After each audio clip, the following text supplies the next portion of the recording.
we felt that, you know, quite a bit of, over 100 years now, and quite a bit of distance has been created between the original Anzacs and our youngest generation now, and so we wanted to find a way for them to find their own personal connection to it. So what Postcards from Home involved was community members providing us with profiles of Anzacs that they knew of, whether it was a grandparent or a neighbour or, you know, someone from within their family or community. They supplied us with those profiles, which were then presented on our website, often with an image of that soldier, and they were left available for students from across the state to explore and read the stories of these individual guys.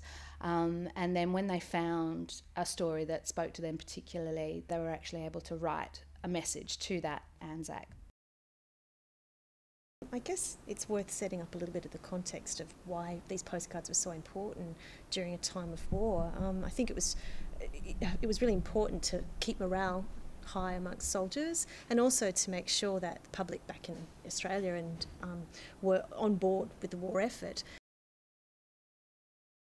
No internet, no Facebook, no Twitter, no any of these things, so the postcards that were sent were really a snapshot in time, and the way the postal services were, they would take 3, 4, 5, 6 weeks to get back, assuming the ship wasn't sunk, and so some letters would get ahead of other ones. So how worrying for family members if they got one that said, "Oh, we're about to go over the top, you know, I love you," or so, and then they didn't hear anything for 6 weeks, or if they got another one, you know, the order was round the wrong way. So there's stories of young men who were in terrible pain with dreadful wounds, who would say, "Oh, I've had a bit of a hit," or, you know, "I've had a small hit," or "We're in a scuffle," whereas it was now, as we know, with the research that's been done, how dreadful that would have been.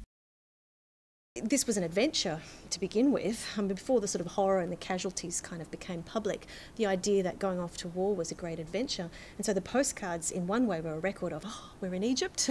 Oh, goodness, I'm seeing the sights of Europe. You know, there's that sense of excitement to some extent, but also within these postcards is reflected the sort of, you know, the reality of really horrific, interminable war, whether it be in Gallipoli, whether it be on the Western Front or in the Middle East.